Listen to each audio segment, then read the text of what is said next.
Hello students, welcome to my channel. ठीक है, so we are discussing about the chapter motion. This is the last topic of that chapter. Motion का लास्ट topic है uniform circular motion. ठीक है, सारे topics already हम previous lectures में डिस्कस कर चुके हैं। ठीक है, तो चलिए यूनिफॉर्म सर्कुलर मोशन डिस्कस करते हैं। देखो, यूनिफॉर्म मोशन हम लोगों ने पहले भी पढ़ा है। ठीक है, पढ़ा है ना uniform motion.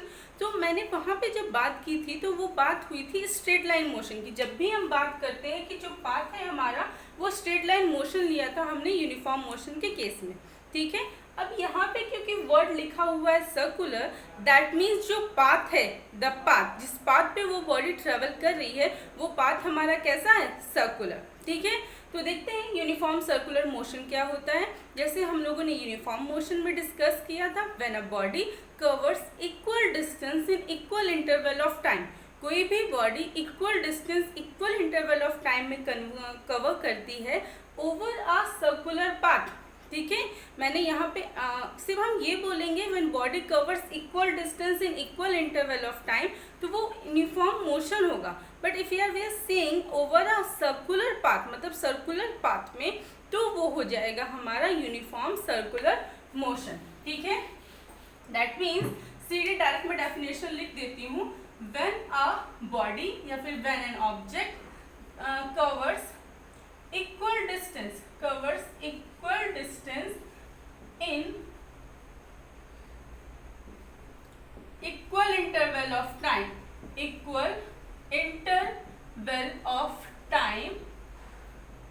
over a circular path।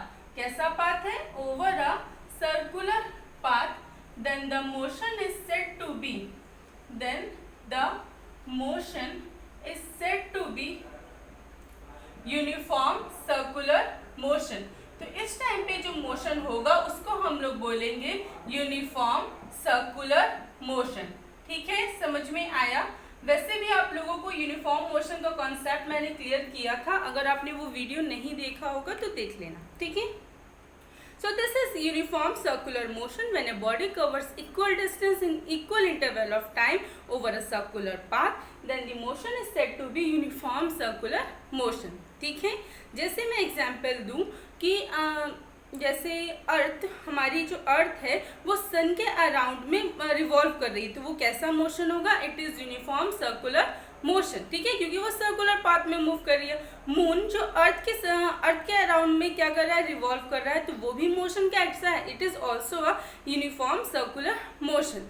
ठीक है, इवन अगर आप अपने घर पे क्लॉक को देखोगे तो उसमें भी जो उसमें मिनट एंड सेकेंड आर्म जो होती है वो भी मोशन कैसा कर रही है, it is also a uniform circular motion. ठीक है, so these are some of the examples of uniform circular motion. Clear.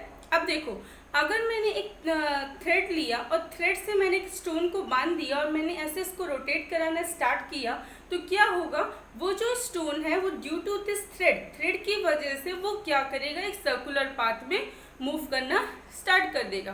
तो वहाँ पे भी जो मोशन हो रहा है वो कैसा है, यूनिफॉर्म सर्कुलर मोशन।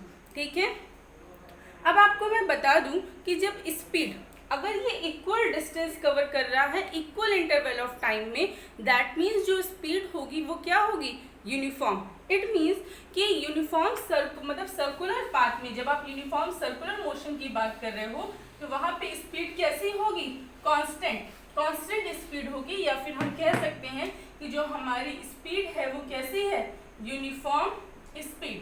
कैसे स्पीड होगी, यूनिफॉर्म, क्योंकि आपने बोला क्या, equal distance in equal interval of time.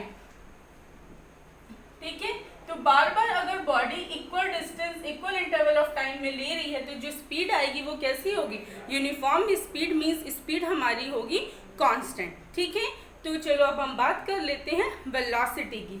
तो ये जो हमारा सर्कुलर ट्रैक है, ठीक है, सर्कुलर पाथ है जिसमें बॉडी मूव कर रही है, तो क्या आप मुझे बता सकते हो कि स्पीड तो यूनिफॉर्म है, स्पीड यूनिफॉर्म मीन्स वेलोसिटी क्या होती है, मैग्नीट्यूड, मतलब मैग्नीट्यूड ऑफ स्पीड ही तो वेलोसिटी होती है।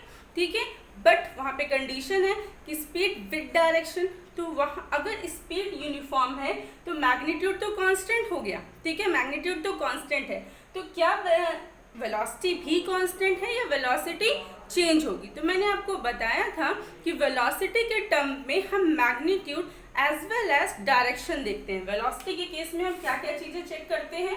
वेलोसिटी यूनिफॉर्म स्पीड के केस में we will only consider the magnitude, but in case of velocity we will consider magnitude and direction.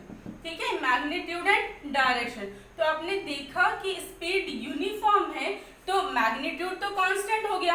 अब बताओ व्हाट अबाउट द डायरेक्शन, क्या डायरेक्शन कांस्टेंट है या डायरेक्शन चेंज हो रही है? ठीक है, तो मैं आपको बता दूं कि हाँ, इसमें डायरेक्शन चेंज हो रही है। अब डायरेक्शन किस तरह से चेंज हो रही है, इस कॉन्सेप्ट को समझने के लिए मैं आपको एक छोटा सा एग्जाम्पल देती हूँ। ठीक है, लेट्स सी, अगर हम एक रेक्टेंगुलर पाथ कंसीडर करें, ये मेरा एक रेक्टेंगुलर पाथ है समझ लो। तो इस रेक्टेंगुलर पाथ को मैंने नेम दे दिया ए, बी, सी और डी। तो अब बताओ इस पाथ पे अगर ऑब्जेक्ट यहाँ से चलना स्टार्ट कर रहा है तो इस पाथ पे वो बॉडी कितनी बार डायरेक्शन चेंज करेगी? एक बार जब वो बॉडी यहाँ आई तब उसकी डायरेक्शन चेंज होगी, अभी डायरेक्शन ये थी अब ये हो जाएगी, फिर सेकेंड टाइम यहाँ पे, थर्ड टाइम यहाँ पे एंड फोर्थ टाइम यहाँ पे। मीन्स इसके साइड्स 4 हैं। ठीक है, इसमें 4 साइड्स हैं, तो उस बॉडी को जो डायरेक्शन चेंज करना होगा वो भी 4 टाइम्स डायरेक्शन चेंज होगा। क्लियर है ना? इसमें किसी को कोई प्रॉब्लम नहीं होगी। अभी डायरेक्शन ये थी, फिर डायरेक्शन चेंज हुई, तो इसमें 4 साइड्स हैं, तो बॉडी कितने टाइम्स डायरेक्शन चेंज कर रही है? 4 टाइम्स। ठीक है, चलो एक और मैं लेती हूँ। आप लोगों ने हेक्सागन का नाम सुना होगा, आपने मैथ्स में हेक्सागन क्या होता है जिसमें 6 साइड्स होती हैं। ठीक है, तो अगर मैं ये हेक्सागन कंसीडर कर लूँ तो हेक्सागन में भी अगर हमने एक नाम दे दिया ए, बी, सी, डी, ई और एफ, तो इस हेक्सागन में बॉडी को कितने टाइम्स डायरेक्शन चेंज करनी होगी? 6 टाइम्स। इसमें कितनी साइड्स हैं? 6, तो इसमें डायरेक्शन भी कितने टाइम्स चेंज होगी? 6। ठीक है, सो हमने देखा कि जिस पर्टिकुलर जो भी ट्रैक है हमारा, उसमें जितने साइड्स हैं हम उसके अकॉर्डिंग बताते हैं कि कितने टाइम्स हमारी जो डायरेक्शन है वो चेंज होगी। रेक्टेंगल था 4 टाइम्स डायरेक्शन चेंज हुई, हेक्सागन है 6 टाइम्स होगी, पेंटागन होता 5 टाइम्स, ऑक्टागन होता तो 8 टाइम्स। इसे मैं आपको समझाने के लिए बता रही हूँ कि डायरेक्शन कैसे चेंज होती है। ठीक है, अब आते हैं हमारे सर्कल पे कि अगर पाथ सर्कुलर ट्रैक है, कोई सर्कुलर ट्रैक है हमारा, अब इसमें जो डायरेक्शन चेंज होगी वो इनफाइनाइट टाइम्स होगी। कितने टाइम्स डायरेक्शन चेंज होगी? इनफाइनाइट टाइम्स, क्योंकि इसकी कोई एक पर्टिकुलर साइड तो है नहीं, और या फिर जो भी हम एक पर्टिकुलर साइड कंसीडर करेंगे उसकी लेंथ लगभग 0 के बराबर होगी ना। तो ये जो सर्कुलर ट्रैक है इसमें जब आप देखोगे तो इसमें जो डायरेक्शन है वो कितनी टाइम्स चेंज होगी? Infinite times. ठीक है, तो अगर मैंने यहाँ पे एक पॉइंट ले लिया ए और इस पॉइंट पे आपसे पूछा कि इस पॉइंट पे ऑब्जेक्ट की डायरेक्शन क्या होगी, उस केस में हम डायरेक्शन निकालते हैं कैसे? By making the perpendicular on that point. अगर आपको मैंने बोला कि इनफाइनाइट टाइम्स इस सर्कुलर ट्रैक में बॉडी की वेलोसिटी मतलब डायरेक्शन चेंज होगी, डायरेक्शन चेंज होगी तो एग्जैक्टली वेलोसिटी भी चेंज होगी। इनफाइनाइट टाइम्स डायरेक्शन चेंज हो रही है, तो डायरेक्शन हम किसी भी पॉइंट पे कैसे फाइंड आउट करेंगे? उस पॉइंट पे आप टेंजेंट बनाएंगे। क्या बना सकते हैं? Tangent in that point. आपने मैथ्स में टेंजेंट पढ़ा होगा, अगर नहीं पढ़ा तो मैं बता दूं, उस पॉइंट पे आप एक परपेंडिकुलर ड्रॉ कर दो, उसी परपेंडिकुलर को हम बोल रहे हैं टेंजेंट। जैसे ए पॉइंट मैंने कंसीडर किया तो ए पॉइंट पे जो डायरेक्शन हो गई वो क्या हो गई? अगर बॉडी इस तरह से घूम रही है, मतलब उसका रोटेशन इस टाइप से है, तो क्या होगा? मान लो यहाँ पे मैं कुछ भी ले सकती हूँ, मैंने x ले लिया तो उसकी डायरेक्शन है ax। सपोज ये पॉइंट B है और इस B पॉइंट पे हम कंसीडर करें कि इसकी डायरेक्शन क्या होगी, तो अगेन एक परपेंडिकुलर ड्रॉ कर दो इस पॉइंट पे, इसी को हम बोल रहे हैं टेंजेंट। तो अब इसकी डायरेक्शन होगी, सपोज मैंने यहाँ पे y बना दिया तो डायरेक्शन क्या है? by। सपोज इस C पॉइंट पे मुझे डायरेक्शन चेक करनी है, तो C टाइम में भी क्या होगा? एक परपेंडिकुलर ड्रॉ करिए तो डायरेक्शन क्या होगी? मतलब ये टेंजेंट है। ठीक है, तो अब इसकी डायरेक्शन क्या है? अगर मैंने यहाँ पे z मान लिया तो c z। इसी टाइप से अगर मैंने यहाँ d पॉइंट किया तो d पॉइंट पे डायरेक्शन ऐसी होगी। तो हर एक पॉइंट पे आप देखिए जो बॉडी की डायरेक्शन है वो चेंज हो रही है। ठीक है ना? क्लियर, समझ में आ रहा है? ठीक है, तो टेंजेंट क्या होता है? उस पॉइंट पे हमें परपेंडिकुलर ड्रॉ करना होता है। अगर सपोज किसी को ये परपेंडिकुलर नहीं समझ में आ रहा होगा तो मैं बता दूं कि ये सेंटर है और ये रेडियस है, तो ये है आपका परपेंडिकुलर। ठीक है, इस तरह से ये परपेंडिकुलर बना है। ठीक है, सो जब इसमें डायरेक्शन चेंज हो रही है तो डायरेक्शन चेंज होगी तो वेलोसिटी चेंज होगी। इट मीन्स सर्कुलर ट्रैक में या फिर सर्कुलर पाथ में जब बॉडी मूव करती है तो उसकी वेलोसिटी कांस्टेंट नहीं होती, वेलोसिटी यूनिफॉर्म नहीं होगी। और अगर वेलोसिटी यूनिफॉर्म नहीं होगी दैट मीन्स वहाँ पे क्या प्रोड्यूस होगा, एक्सेलरेशन। ठीक है, तो इस पाथ में भी हमारा एक्सेलरेशन प्रोड्यूस होगा। ठीक है, तो ये मोशन एक एक्सेलरेटेड मोशन भी हम कह सकते हैं। आई होप आपको ये चीज़ें समझ में आ गई होंगी जो मैं बताना चाह रही हूँ कि होता क्या है uniform circular motion, when a body move covers equal distance in equal interval of time, ठीक है, over a circular path, then the motion is said to be uniform circular motion. ठीक है, और सर्कुलर मोशन में speed क्या होती है, uniform.